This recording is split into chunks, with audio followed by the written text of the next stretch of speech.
Video begins, I just want to say, I know it's a long video, but I promise you guys, you will get some sort of value. If you have the most amount of hours on Oregon basement strategies, it will help you out tremendously. I go over what you need to see, what you need to do, how to play positions, what operators you need to bring. So after recording this video fully, I know it's long, but there is a lot of great value in this video. So I promise you, you will get the most value out of this video. And let's carry on with the video itself. What is going on, guys? 821 Mayo here, and today we are going to be going over a very, I guess you could say, default way to hold the Oregon basement, since I see a lot of misconceptions, a lot of wrong things being done on this map whenever I watch a VOD review or a stream. So I just kind of want to go over, explain why you should do things a specific way, just an overall very basic layout slash blueprint for you guys, so that way the next time you're in a 5-stack or a 3-stack, you can, you know, apply some of these things that I go over in the video itself to your game.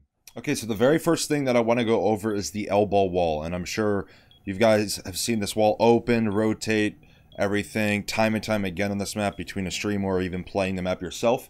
But I want to go over something really quick. So if you're ever making the rotate on the right side, stop doing that.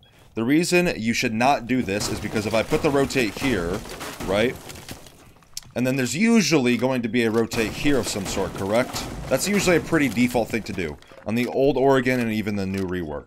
So if you allow the attackers to take elbow control and you have the rotate here, what they're able to do is cut off this rotate here. Now they don't have a direct line of sight on it, but they have much more cover from doing this by holding 90 than making the rotate here, which they have to hold an angle here if the rotate was where I made the punch hole, correct? So you're making it much more favorable for the attackers if you make the rotate on the left side, or the right side if you're inside of the bomb site, okay? So it's a very common thing that I see that could literally be the difference between winning or losing a round, correct? And also you might have holes here or something like that. And again, they can get the exact same line of sight all the way into laundry just by you giving it to them, correct? Okay, so that's very important that we get that out of the way first. So unless you're running something very specific, which 99% of you guys won't be doing, always reinforce the right side of the wall and then make the rotate on this side. And then, you know, you place your shield here with ADSs or my magnets. We'll get into that later. But, you know, it's very common to see a deployable shield place here. So, but I'll get into that a little bit later on. Before we continue on with the video, if you like the video, comment or subscribe, or even have a longer view duration, it will help the video be pushed into the YouTube algorithm. Pretty much any positive feedback towards the video will help the video be pushed into the algorithm, so that way more people can get recommended my content. This video took me 4 hours to make between editing, recording, and rendering, so I'd greatly appreciate all the support I could get. And if you guys would like to see more of this content of the 99% winning strategy kind of playlist where I go over different maps, bomb sites, how you should play it, how you shouldn't play it, let me know by leaving a comment down below in the description. The most liked comment, by the way, I will do the next video on. But with all of that being said, let's carry on with the video. Okay, so now the next thing that you want to do for Oregon basement is you have two options on this wall. You can either reinforce both panels off, which is completely fine, or what I did in comp, or sorry, what I should say my team did in comp, was I used to play an elbow shield here, or sorry, a pillar shield, excuse me, on Wamai. This is one back when Wamai had a shield. And we used to open the left side of this wall there, and then reinforce the right side. Now, an important thing to note on Oregon basement, if you are going to do this, or honestly, I would say 80% of the time, you're always going to want to have this door open. Now, the reason for that is because if this door is closed, there's only really two places of actual cover, correct? Behind the barrel or this 90 corner. And I know you can sit in these corners here, but someone can swing there. And also someone can swing the door there or swing out into bunker itself. You can also get nitro celled in both of these positions, correct? So having this door open makes it much less likely for the attackers to cross sooner if the door was open. If it was closed, they feel much more safe. They are able to cross to this position here behind the barrel and get their cover that they need. So most of the time, at least from me and my experience, I play this map a lot, both in comp and ranked. I always open this door so that way the attackers don't feel as safe crossing to the blue barrel in a bunker, or sorry, I should say outside of bunker. And that leads me to my next point, which is this pillar shield here. So if you have this door open and this E-box wall open, which by the way, if you guys don't know what E-box is, this is called E-box right here, this room with the pin 1 in it.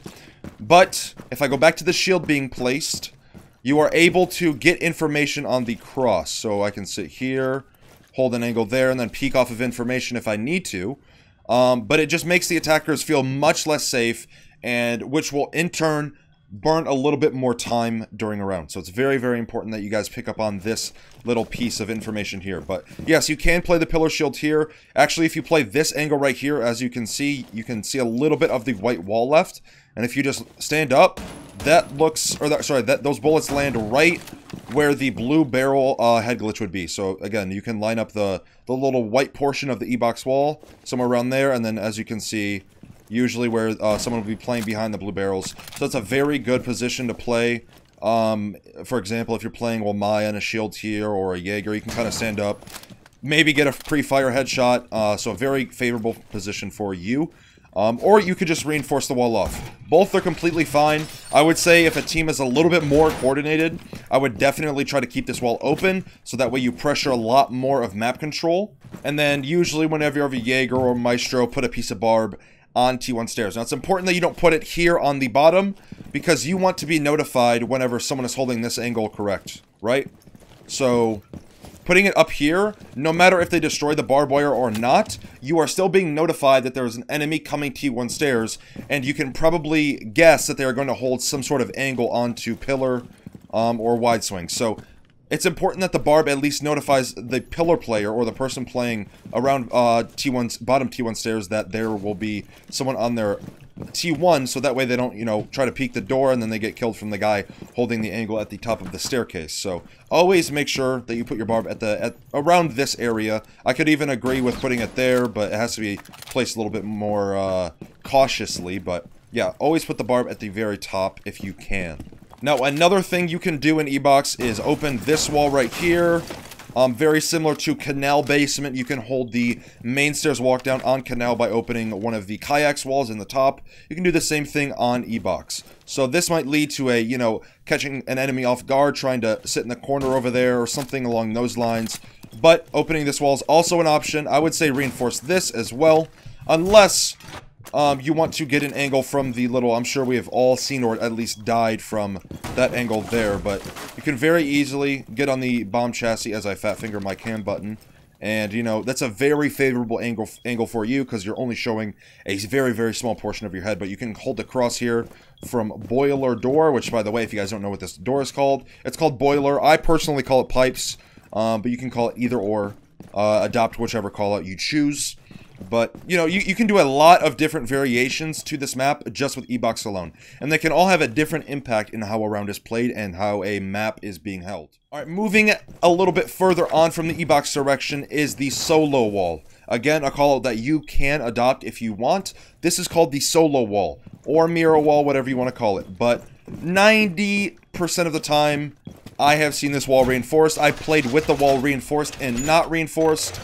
I prefer it being reinforced, because if the wall is soft, and I should not have reinforced it, but if the wall is soft, and for example, let's say the attacking team has an Ash or a Zofia, any sort of soft breaching capabilities, what they can do is simply, now this is going to be for demonstration's sake, and I hope you guys can kind of follow along here, but they can simply open the wall, and what this angle will be able to see there is the laundry rotate again, right? So, I prefer to have this wall reinforced, just because it's a little bit more favorable for the attackers if they do get pillar control, which they will most definitely try to get if they are taking bunker and T1 stairs. So I prefer this wall to be reinforced. It's up to you. Play with it soft, play with it reinforced, see what you like, but personally, I like it reinforced.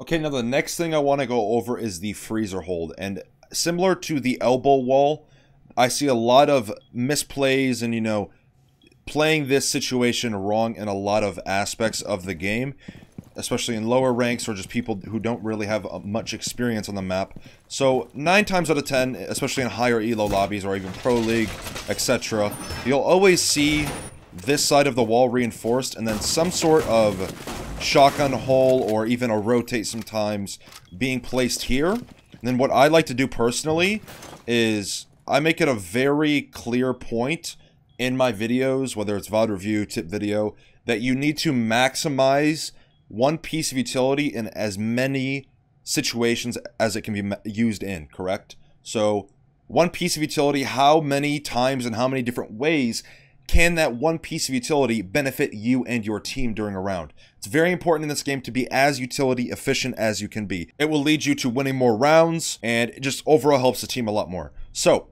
what I like to do personally, and what I did in comp, what I should say my team did in comp, was we used to place a shield right here. And you might see this in Pro League or CL, or maybe even a T3 league. But placing a shield here does two things. One, it covers the laundry cross, right, into this area. And it also covers freezer cross to the long haul and freezer. So, you know, it covers two very important areas, two very spearhead areas of the map where the attackers are most likely going to come from. So it's very, very important that you place a shield here if you are going to open this freezer wall. Or, you know, you can just play off the laundry machine here. You can still hold the cross, but, you know, having windows in your shield is a lot better, correct? So, yeah, that's what I like to do personally on this map. Now, what I see happen a lot, especially in lower ranks whenever I solo queue or on my ult account, this wall will be double reinforced. Now, the reason for this as to why it should not be double reinforced, if you are not going to play in freezer with a shield, and just for, you know, example's sake, I'll pick up my shield and show you guys how you should play freezer if both of these walls are reinforced. But the reason for that is because if you look at how the map is designed, there's only one entry point from the basement itself into freezer, which is this doorway. So if you give all of this map control for free to the attackers, it's a huge advantage that they have off of the start. Basically, think of it as like playing elbow on this map, and you reinforce both of the walls off and have no pressure in bunker, right? It's pretty much the same thing, but towards freezer. So if you are going to do this, I would suggest putting a shield in this area here. It's very good because you can put an ADS here, or you can put an ADS here, but it can be shot from the hatch if they, you know, detect that there is an ADS in the area. Or you could even back the shield up and put the ADS on the blue lockers directly in front of me here. So there's a couple places where you could place utility with my magnets. But if you are going to double reinforce this wall off and you're in a 5-stack again, or, you know, 3-stack with two of your friends, definitely put some sort of shield presence or even player presence with very influential utility, so that way it makes their job easier at holding freezer. Alright? I hope that makes sense to you guys. Alright, and the last little bit I want to go over before we kind of progress forward from this area is opening this wall here. So, you have two options here. You can reinforce the right side or the left side. Personally, I like to have the left side reinforced. Again, this is from my perspective. This would be my left side. But the reason for that is because you get cover from laundry, and most of the time whenever I play this map in a 5-stack, we're going to have a shield in this position. So, if this guy ever dies here, you can actually get an angle into freezer that can see the bottom of the stairs. And I really wish I didn't reinforce the wall once again, but I hope you guys can kind of X-ray vision through this reinforced wall what you're able to see, and even go into a custom game or whatever it is and, you know, test these things out for yourself. But you can get a very good angle to the very bottom of freezer stairs. So similar to, you know, holding this angle here for the freezer cross into the long hall and the doorway, you can do the same thing but for the larger side of freezer itself. So very advantageous position, especially when you have a Cade with the 1.5 or even the 2x on his TCSG. So, you know, having a magnified optic besides a hollow and then playing this position is a very good spot to play. Alright, and the final thing I want to go over on very basic layout and reinforcements, and I move on to utility and positioning, I want to go over hatches and what you should do in these situations. So, obviously you want E-box hatch reinforced or meeting hatch, and then what I like to do, especially if you're going to extend into elbow, is have an extra reinforcement pocket to reinforce this wall. Because if you allow the attackers to kill this guy or push this guy out, and then this wall is still soft and there's a rotate here, that's a huge advantage that the attackers get off the bat right there. So,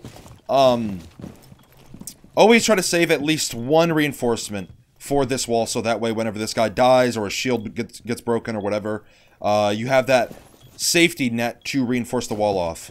And then, you know, reinforce this wall as well. You have the solo wall, two E-box walls, E-box hatch, as I said, one bunker wall.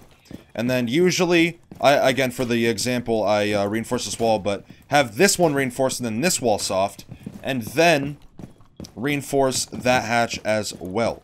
So that leaves the laundry hatch soft, which I personally see no benefit in really reinforcing this hatch. Unless it's a scrim or a competitive setting, I can see it. But what you're able to do with this is just pretty much barricade front sight.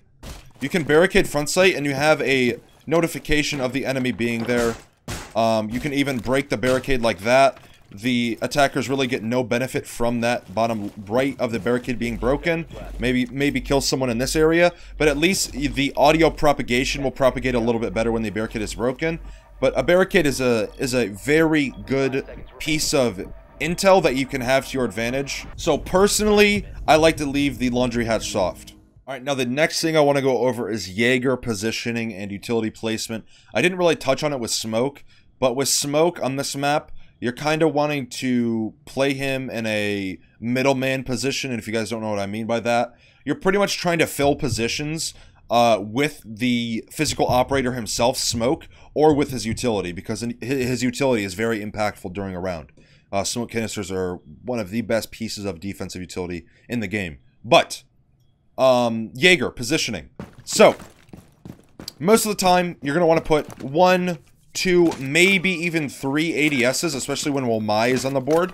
Because with Womai, especially if he's a good player and he knows how to place his utility properly and benefit the team, you know, you can easily afford a Jaeger placing all 3 of his ADSs in bunker. And then obviously placing a shield here. Now, it's important to note, during the time of this recording, there's a bug in the game. For some reason, if you place ADSs in an area where a shield is going to go, it will not allow you to place the shield properly. So, whenever you're putting a shield, especially specifically for elbow on this map, always make sure you put the shield down first, and then place the ADSs. But, you know, you can very easily afford 3 ADSs in bunker when you have Womai on the board as well. In this position, usually you'll want the Jaeger or Womai playing here. If you put all 3 ADSs here, Womai should probably be in a different position, so that way he can use his utility in a better position for it to be used in, since, you know, you don't really need any more ADSs or magnets in bunker since you already have 3 ADSs here.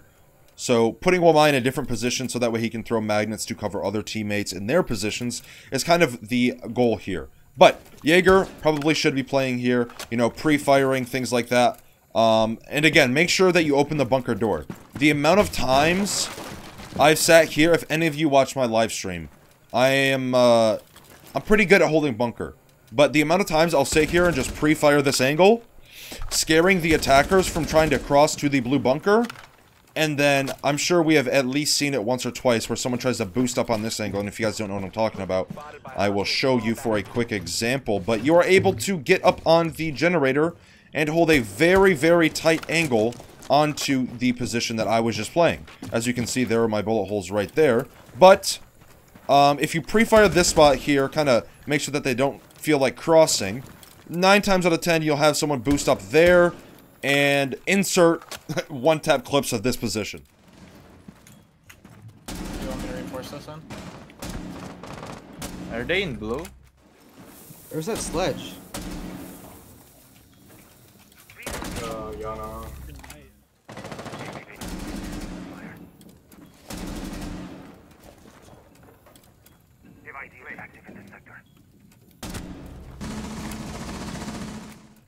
I mean, the amount of times I've gotten one-taps off of this spot alone, I can barely count on 10 fingers, and that's just on my PC. You know, I probably have numerous clips of me getting it, and I just deleted them over time, but, you know, playing this position, you want to be very aggressive, so that way the attackers don't feel comfortable. Again, the same concept applies for the door, but you want to do the same thing for your positioning. Now, I'll die in this position a few times, especially if someone has a nice shot, but, you know, you kind of want to shoot a couple drones, maybe, pre-fire, so you waste, you know, 10-20 seconds of time, and then allow your utility to kind of coast you through the next couple minutes of the round. But the next thing I want to talk about is the barb placement again. So I covered it previously. That's where I like to put my barb personally for T1.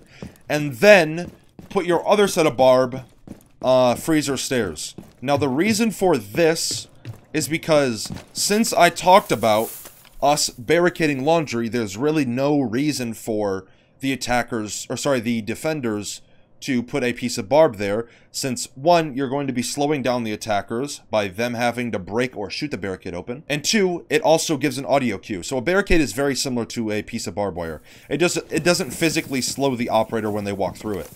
But yeah, that's where I personally put my barb if I am ever playing the only barb operator on the map, on the basement. And then another little trick that I'm going to show you guys is getting this angle here. So this area right here is called Z. Since, you know, hence the name, it kind of looks like a Z, like from this perspective. But what you're able to do with this is just imagine the door is barricaded, but you can get a angle to Z hallway underneath the barricade. So again, you can catch people rotating off guard. Very strong angle that most people know about, but they're not really expecting. So you can catch a lot of people off guard and get a lot of freebies from that angle alone. But yeah, I mean, Jaeger is not very difficult to play on this map for my strategy, I guess you could say. I think this is just a very default loadout, or sorry, strat that you could run on this map.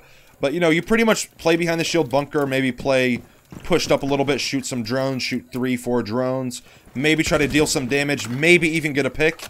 But you know, for primarily you're going to be playing elbow, and then you know, playing up the shield, pre-firing over the shield if you need to. Now, one thing I do want to touch on for playing this position is when you should rotate out of it through the elbow rotate, which, you know, should be here, but obviously I can't make the rotates with Jaeger since I am the only person in the game. But when you should rotate out of elbow back into sight and then reinforce the wall off. So there are a few situations where you would want to do this. One, if they're pressuring way too hard and you just need to give the map control up and you know you're going to die and you're already at a man deficit. So like, let's say it's a 3v5 and they're already in bunker in the first 30 seconds of the round. You'll probably want to give it up unless you feel confident enough to get 1 or 2 picks back, making the man count even. 2, if they get your shield, that is also a very good situation. Now, if they do get your shield, most of the time the attackers are going to assume that you're going to rotate out, since that is what is keeping you alive to them, right? So what you can do, if you're ever, again, in a 5-stack or playing with a friend or whatever the situation is, communicate to your teammates and tell them to reinforce the wall off. Just tell them to reinforce it off, and then what you're able to do is, you know, kind of rat out, making the attackers think that you rotated out, and then you might be able to catch 1 or 2 people just by, you know, making them think that.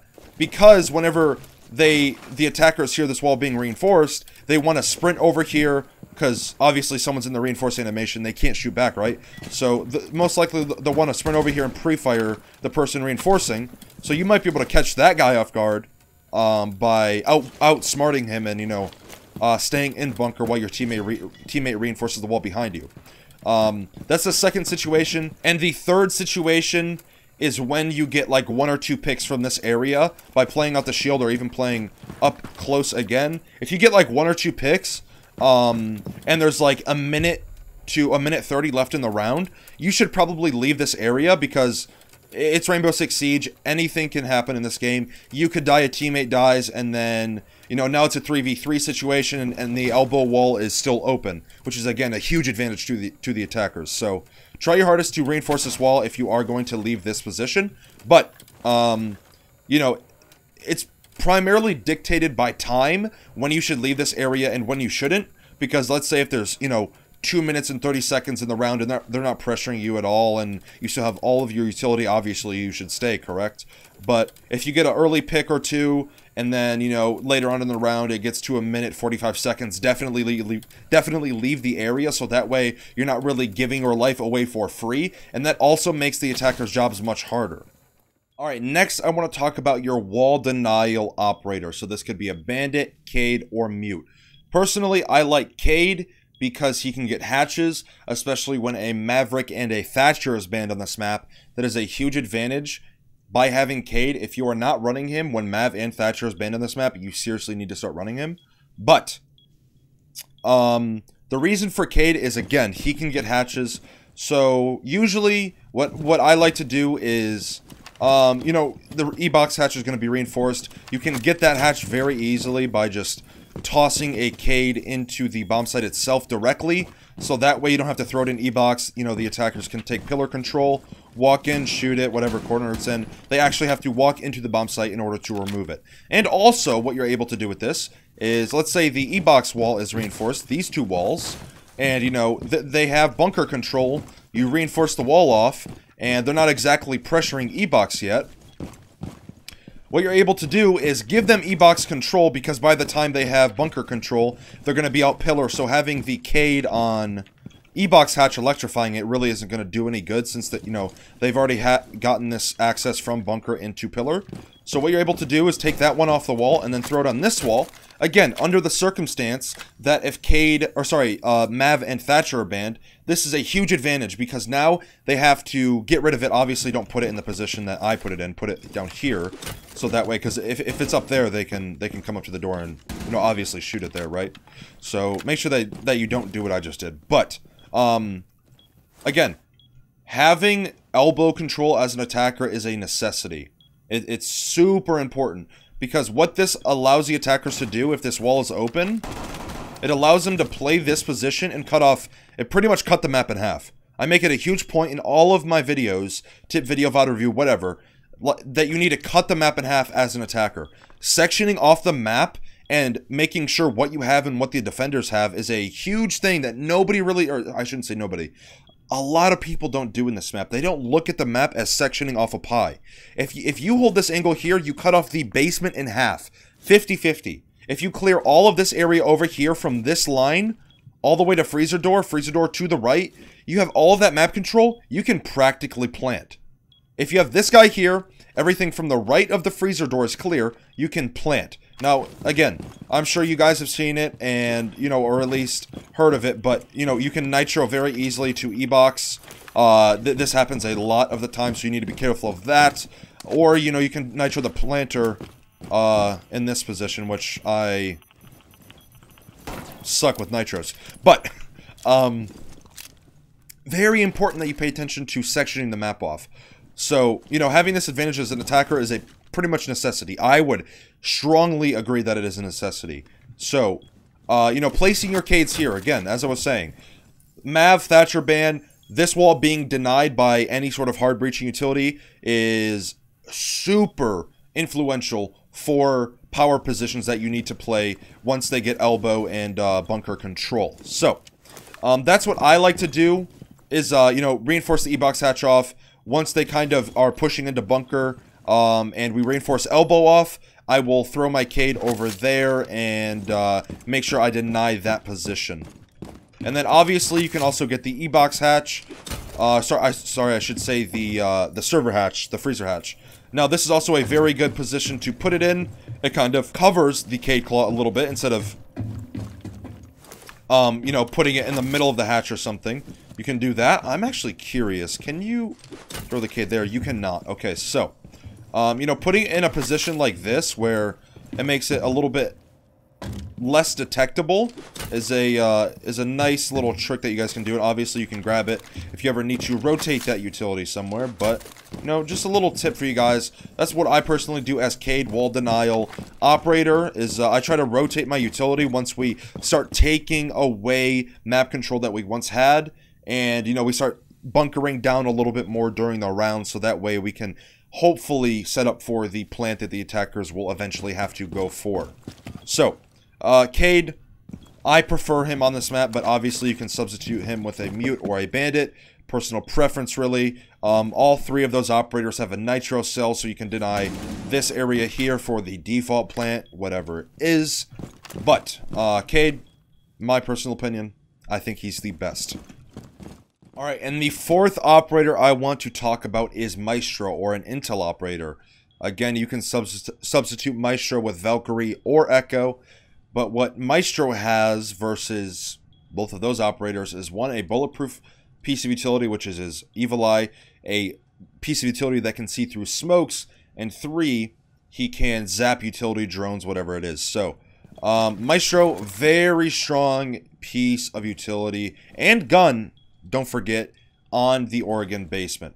So, I played every single position on this map, both in comp and ranked. I played the different operators in those positions between the smoke, the Cade, the Wamai Jaeger, and the Maestro. So I've experienced a fair amount of this Oregon basement and what you should do, what you should not do. So just to kind of go over where you should put your Maestro cam. So this is a little bit more of an aggressive one. This is kind of one that you could expect most of the time. Is here. You could even actually probably stuff it over in the corner here to maybe get a little bit of extra information. Let's check and see as see, so what is this Maestro cam doing? Well, it's covering the T1 stairs walk down, it's covering the boiler door walk in, and it is also giving a little bit of information e-box, and also giving information if anyone is playing pillar. As I said, with the shield laundry, it's important to maximize the amount of things one piece of utility can do. So look at how many angles this one Maestro cam has. It can see boiler door, can see bottom stairs, e-box, and hallway push-up, all on one cam. That is insanely impactful for a round. So there, you can place a Maestro cam, or if you want to be a little bit more passive with your Maestro cam, you can also place one here. This covers the door as well as the hallway push-up. It can also give information on the plant. So that pillar Maestro versus the one on the door sill can give information if anyone tries to cross into side or wide swing. The guy, maybe playing that area, but to each their own. Like, if you know a team is taking bunker control heavily, you could frick around and put both these Maestro cams down. Not even give info for freezer or laundry. So yeah, just kind of play around with it. And then the last one that I like to place, and this is under the circumstance that the freezer wall will be open, is right here on this wall. So, if a team is taking laundry freezer versus bunker, 9 times out of 10, they're probably going to try to plant here, or maybe even here, or behind this wall. 2 out of these 3 positions you can see visually, and that third one you can give an audio call off of. So this Maestro cam can see both of those things as well. Both of these things, I should say. The freezer and laundry walk-in. Yo, can we get a hashtag buff the bailiff? I've been saying it for months now, probably years, to buff the bailiff. But, yeah, this Maestro cam can see all of these different angles and, these crosses. Very similar to what I was saying about cutting a map in half or sectioning it as an attacker. You need to do the same thing as a defender. I promise you guys, if you implement that one rule of perspective into this game, it will help you out tremendously. I promise you. It'll help you make better decisions, hold better angles, set you up for more kills, whatever it is. But, yeah, this Maestro cam here is very good as well. So, those are some pretty decent Maestro cams for you to place on this map. Now, Maestro also has barbed wire. So our lineup currently is Smoke Shield, Jaeger Barb, Cade, Nitro Cell, Maestro, barbed wire. We still have to go over our 5th operator, which I will go over very soon.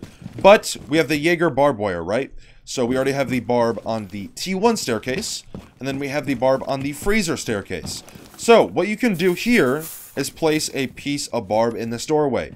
Now, one thing about this barb here is if you are playing this angle, this area, which I'm sure, if you've ever played this map, I'm sure you guys have died to a rat playing this position, swinging out and whatever it is. But, this will allow you to be notified whenever an attacker tries to run in through the hallway. And then the second piece of barb, and this is all in my opinion, this is what I have learned through the amount of repetitions, and trust me, I have a lot of repetitions on this map, of, what you should do, what you should kind of look out for, and how you should play the basement, is this door as well. So, it could be argued that this door is also equally as important, but under the situation where we have the Maestro cam here, most of the time you're going to want someone on cams, giving information, maybe catching a crouch walking Ash through the map, because we all have experienced that, but, really no need for that. And another reason for this is for the guy playing the shield here, so, you know, if they get the door open, they burn all the ADSs and they get the shield, right? And you know, you try to leave. If there's no barb here, they could very easily just sprint through and not be slowed, but they either have to use a piece of utility on it, like an Ash Charge Nade, Zofia Impact, which is a huge trade, by the way. If you trade a piece of like an Ash Charge or a shield, or sorry, a nade or impact for a piece of barb, that's a really good trade for your team in terms of utility cost. You actually might be able to shoot the Ash Charge in the middle here and get both pieces of utility, the shield and the ADS, but I'm not sure. But anyways, you know, it prevents the attackers just by running in and pre-firing this guy, trying to rotate in or reinforce the wall. So it has a multi-purpose for the reason it's there. But that is what kind of information I have for, you know, an Intel operator on this map, or Maestro. You can also bring Echo, which, by the way, if you guys don't know, Echo just got a shield. He got a shield back. So bringing 2 shields is probably ideal. Bringing 3 is a little bit extra. And then 4 is just really extra. But 1, by the bare minimum, you should have 1 for elbow, obviously. 2 should be average, like you should try your hardest to bring them. 3, that is like very good. And I'll go over that once I go over the next operator, which is going to be probably Echo just for the shield, or someone else. But, you know, for Maestro, this is pretty much all I have as of right now. You know, these cam spots, these pieces of utility. Now, where Maestro should play, I should go over that. Maestro, you know, he can play the hallway here. Again, he has all the 81 bullets, high fire rate. He can sit here if the E-box wall is open. And the shield is here, as I mentioned. You know, you can get that same angle. Pre-fire, low recoil, high fire rate, high magazine capacity. Or he could play, you know, pretty much on cams. If he's not going to be playing pillar area, be on cams, giving information on the map about, again, a crouch-walking Ash, which is most likely going to happen, because, you know, there's never a shortage of crouch-walking Ashes. But, yeah, that's what I have so far on Maestro. Now let's move on to our next operator. Alright, and moving on to our last operator. Now this is sort of a fill operator. You could bring anything from a Malusi with the extra nitro cell, a mute. Personally, I like to have some sort of shield play on the flex operator, so instead of only having the smoke, we now have the warden. I just brought the shotgun for if I ever need to do any soft destruction. So, actually, while we're here, I'll show you guys what I was talking about earlier with this angle into bottom freezer stairs. So as you can see, as I reload my shotgun, it's looking to line up a very nice angle for freezer. So as you can see, let me get rid of that little pesty piece of, don't know what I'm saying, but that little piece of debris. So right there, on my ping, bottom freezer stairs. You usually kind of want to aim somewhere around there if someone's standing, because obviously they're going to be coming down at a deficit because the stairs are going down. And you want to be aiming somewhere around there if they're going to be crouch walking down the staircase. So I hope that makes sense. So this gray to white line, head height, this where I'm aiming right now and shooting, crouch height. You know, if you pre-aim these 2 areas, and if they line up with your crosshair, it's going to be a very free kill for you. You can even play the angle all the way from back here. So, again, if you bring the Cade or whatever it is, someone with a very magnified optic, very favorable position for you to play and angle. But, you know, going back to the shield here. So, I actually kind of want to move this a little bit, so that way it's not exposing myself on the right side there. But, you know, you can hold the freezer cross like this, and then obviously hold the laundry cross as well. So you can kind of sit here, maybe make the holes a little bit lower, so that way you can get better information on the cross, as you can see. And then you're covered from laundry all the way, and then you can get information on the cross in that area. So, 5th operator doesn't really have to be anyone special. Only real requirement is that they bring a shield. So it could be an Ella, Echo, or Warden, sorry. You know, whatever it is. But very important that you try to bring at least 2 shields for this downstairs bomb site. Because, you know, the amount of positions you can play with shields on the basement on this map is insane. Like, there's so many different spots you can put a shield and have it be so impactful for the round. But yeah, that's pretty much everything that I suggest. I could go much further into detail on why you should do things, when to rotate utility. things like that, but that'll be a 5-hour video. I'm not even kidding.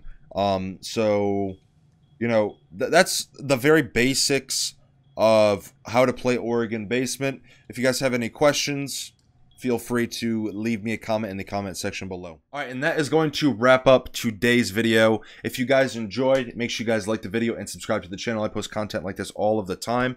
As I said, liking the video, commenting, subscribing to the video, or having a longer view duration, which means watching the video for a longer period of time, are all different ways to help me get the video into the YouTube algorithm, and you can be a part of that success of a video by simply doing those 4 things. Very simple. So I'd greatly appreciate that. If you do, it'll push the video out into a larger audience, so that way more people can get recommended my content. But with all of that being said, I hope you guys enjoyed. There are links to all of my social media down below as well. And yeah, I hope you guys got some value out of this. This took me a long time to make, and yeah, I appreciate the love. I appreciate the support. I hope you guys had a good New Year's as well. And I will see you guys in the next video.